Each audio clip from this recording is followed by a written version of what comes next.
It's a bonus edition interview Footy Prime today. We have the man tied for Canada's all-time goal-scoring record, which we'll get to. We'll also get to that goal last week against Valladolid, where he harnessed his inner Zinedine Zidane. But I want to start our chat with Cyle Larin today, asking just why, with a life so full and so exciting, Carl, why do you feel the need to start a podcast? And take away from our listeners and our viewers, you got it all, man. You're a professional footballer in Spain. We have nothing. All we have is this podcast, and you start this Striker's Corner with Jonathan David, and it's really good, by the way. Yeah. Why, man? Why go down that route? No, I think it was. I don't know. I just think it came about just me and Jonathan are quiet guys. We don't really speak, but we play together and we have a good relationship. And normally when you have two strikers in a team, we're competing for a spot, but we were really good friends and off the pitch, on the pitch, and we're just quiet. And then I guess when the podcast, we're comfortable sharing our insights on things and speaking about things. I think, I don't know. It just works for me and him, and he enjoys it. I enjoy it, and that's where we express ourselves. And a lot of people don't really get to. A lot of people don't know a lot about me or a lot about him. Obviously, he's doing well, and he's doing big things. So I guess it's a platform for me and him to express ourselves more.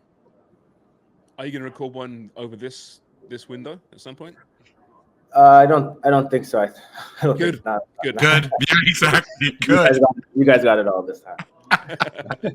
do you find your chemistry in the in I say studio, but in the room with the mics is similar as it is on the pitch, on the field, or are you playing off each other? Big man, little man, you're both pretty big actually. It doesn't really work that way. But you know what I'm saying? Is it similar? Yeah, I think it's similar.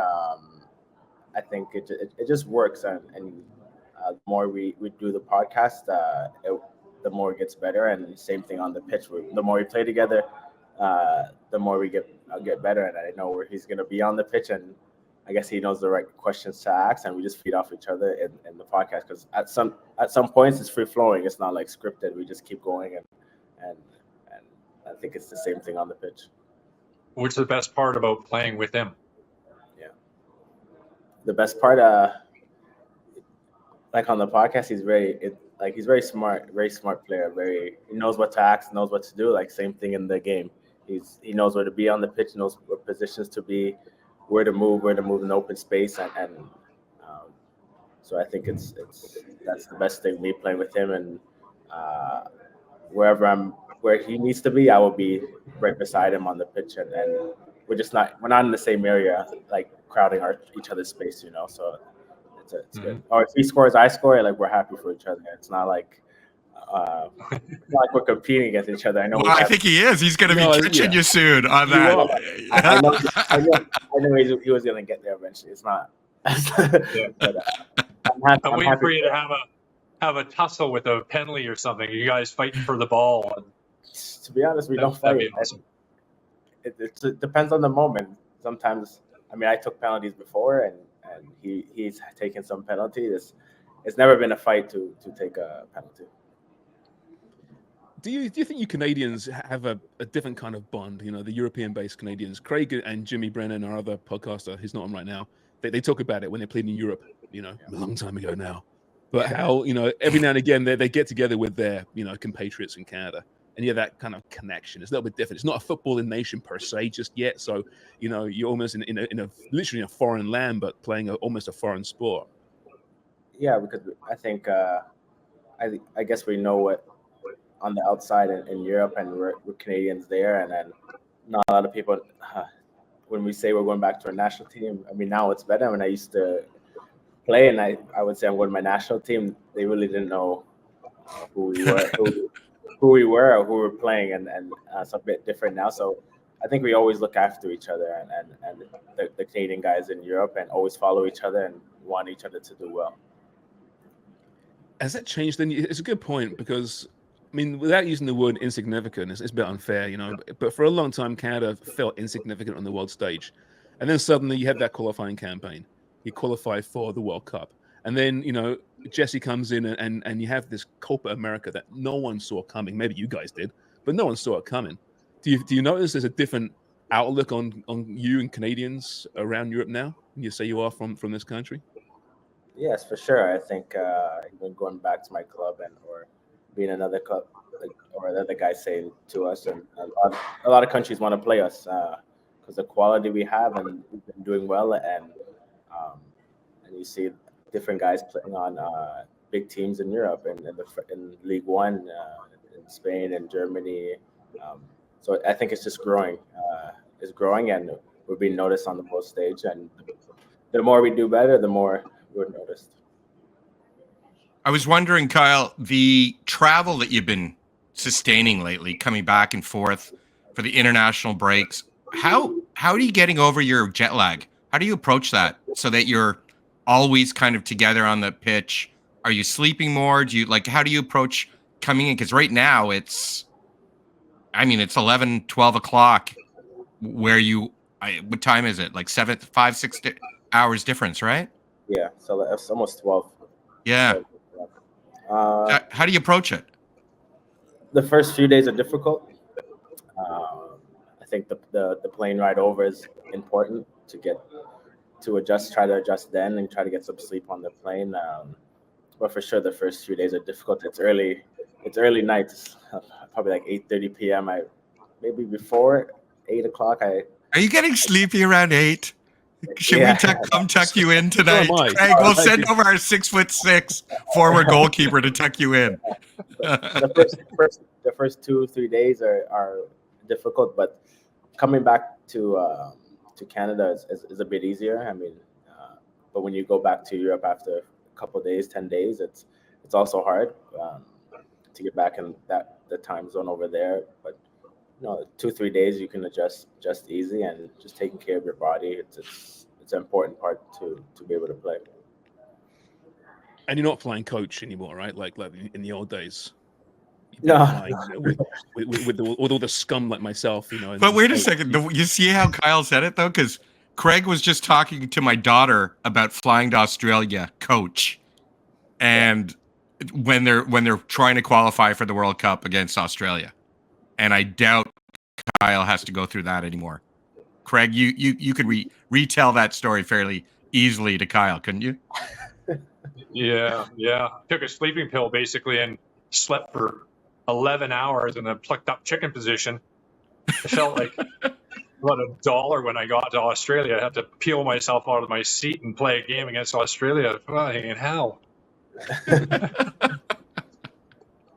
Times have changed, right? Yeah, they take care of you now a little bit more, thankfully. So we had Alistair Johnston on the show last window, and actually it went viral because the Celtic Nation got hold of it, right? And I think we had like 40 or 50,000 views, which for us is quite a big deal, to say the very least. But he was talking about Canada, this new Canada, and how the phrase he uses that the whole "fuck it, we're Canada," and that kind of mindset change. How have you experienced that? Because during the World Cup qualification, the term brotherhood was used a lot, right? You guys came together, you were close. But it seems to have evolved since then, even so, under Jesse Marsch. Yeah. I think Jesse's brought a lot to get. I think the talent we have and the individual talent. I think he's brought out another side where we're able to just like go out there and say fuck it, go out there and just perform and play well and bring the intensity and bring the best out of the guys. And I think you've been seeing that throughout these tournaments. And I think as a team, we've come together stronger and better. And you see it in the last few games from Copa America to Mexico and USA. And I think it's just getting better and better. And every time we step on that pitch, to be honest, we don't think we're underdogs when we play against any team now. So we go out there and we perform and want to become better each game.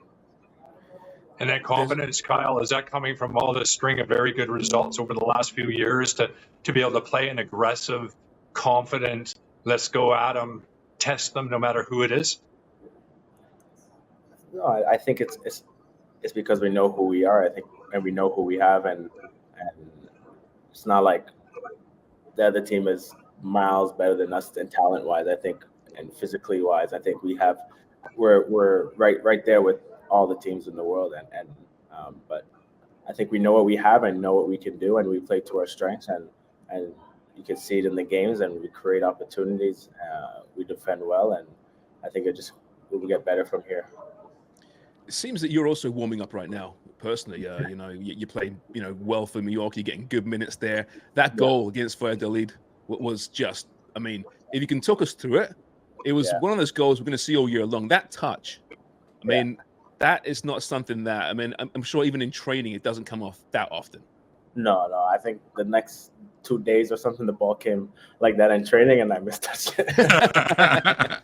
It wasn't the same exact play, but the ball came over the top, and it was like that. But I think I just been working on my positioning in the game, and once I've been telling the players to just watch my movement, and once I saw my teammate open up with the ball and turn, and I checked in and went behind the defense, and once I looked and I saw the keeper didn't come out to get the ball, because at first I thought he was going to come and get it, and I took a quick peek, and once I saw he didn't come, and to be honest, I didn't think I can get it. It actually hurt my hamstring a bit when I rushed for the ball. Keep that quiet. If you watch, I was like going to the doctor, said I think I overstretched, but it was okay after that. But to be honest, I watch it back and I see the touch and the goal, and I think it's been just building off the last few games I've been playing, and I got an assist the game before that. I had a goal, offside goal. I don't know if it was offside. Right. Said my toe was offside, but no. But I think I was in a rhythm and I was feeling good, and then when you're playing well and feeling good, your qualities start coming out, and then your instinct starts taking over, and that touch was just an instinct, and I think it's the only way I could finish. If I let it bounce, then the keeper grabs it. So, Hey, Cyle, I was going to ask you about, you played in the United States, you played in Belgium, you played in Turkey, you're in Spain. What do you find? What are the nuances between those leagues, and what are the challenges you face in Spain that maybe you didn't face in Turkey or Belgium?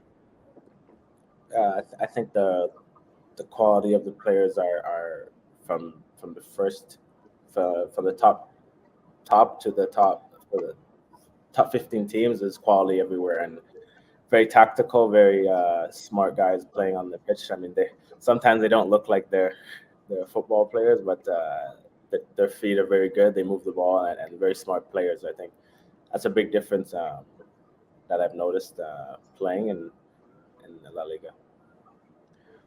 What is life like in Mallorca for you right now? I mean, is it comparable to Brampton? No. No? Not even close. It's nice. I mean, it's always, most of the time it's sunny. It rains sometimes during a certain period, but I mean, it's for family and kids. It's very nice place to live. It's relaxed, and so after training or after a game, it's to relax in Mallorca. It's nice. It is weird that the late games, late dinners, everything's later there, right? It seems far more civilized. Yeah. I mean, they have a siesta when you take a nap during the day. So I guess the dinner we push the dinner later to like 9, 10 p.m. I want that siesta. I could do that siesta. That'd be you do it anyway. It really could be. Let's be honest. It doesn't matter where you are. Cyle, the last match you guys played as a friendly, the national team, was against Mexico, and against, I think, one of your former coaches, correct? Yeah. And he was jumping up and down on the sideline. Yeah. Was he like that when he was your coach too? And second question, that was a bit of a messy game. How do you approach one of those games, knowing that the Mexicans were going to come in pretty unadulteratedly aggressive? Like they weren't holding back in any of their tackles. Did you like how does your team now say, hey, these guys are out for a little bit of they're playing for their lives, their roster lives? Yeah, that was my coach in Mallorca last year, Javier Aguirre. That's how he is. I said that's the way he is on the sideline. That's how he is with Mallorca, and a lot of screaming, a lot of the arms, a lot of shouting at the opposing players. And I told the guys on the team, he's gonna shout at you. He's gonna say things to you. Just block it out and move on, or say something back. He likes that. He likes the confrontation. So Did you have anything going back and forth with him? Did he No, give you a scream? no, I didn't pay him any mind actually. Okay, good. But no, we knew what the Mexicans were how they were gonna come in the game, and I think they did that. I think they did that because that's the only way they can beat us. I think they couldn't beat us playing with the ball on the pitch. So I think that was the only way they could beat us that game, and I think we were ready for it. And against Mexico or USA, we're always ready to fight each game and go into a battle.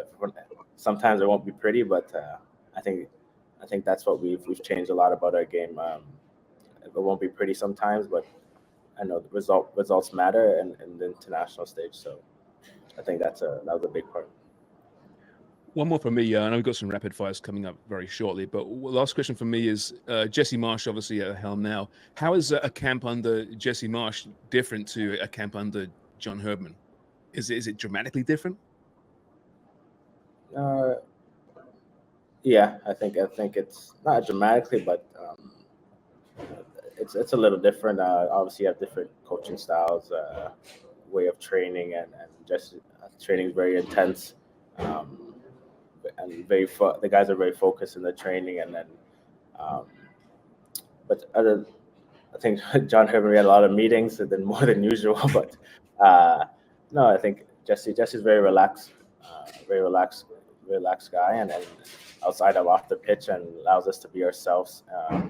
But once we get on the pitch, it's business, and we know we have a job to do, and to get better each and every training session and each game, and to build off that. All right, Wong, take it away. All right, so we're playing, just so everyone knows, we're playing Get to Know Me with Footy Prime with Cyle Larin. So Kyle, these are 9 quick questions. Don't think about them too much. Yeah. Just all about you. Favorite soccer player growing up? Didier Drogba. Go-to karaoke song? I don't really do Oh, come on, you're hurting me. Movie you've watched over and over? Inception. Oh, good one. Most memorable goal you've scored? Against Valladolid. We just talked about it. Go backwards. If not soccer, what sport would you be playing professionally? Basketball. What player do you hate playing against for any reason? DePaul. What's no kidding. You little prick. He's good at it. Yeah. What's playing in your headphones right now? Right now, Boss Man D-Lo. I don't know if you know it. We're gonna have to look at. Oh, I know that. I know Boss Man D-Lo. That's middle-aged dude. Yeah. Big fan. If you can't cheer for Canada, what country do you cheer for in the World Cup? I don't know if Jamaica would be there, but I'll do Jamaica. I'm Jamaican too, so. And what's your go-to junk food? Cereal count as junk food? Yeah, now it does. Now that we know, is it like a sugar cereal? Is it like one of those ones? Yeah. It's like Fruit Loops? Which one is it? Honeycomb. I would do honeycomb. Yes. Oh, big Well, fan. I thought you might slip in an Osmos reference there, but that's not. That is not junk food. Kyle, listen, mate, thanks so much for this. I enjoyed this. We all enjoyed this. And listen, good luck on Tuesday and for the rest of the season at Mallorca. We watch you every week, and it's been a great start to the campaign for your club. Yeah, thank you very much. Thanks for having me.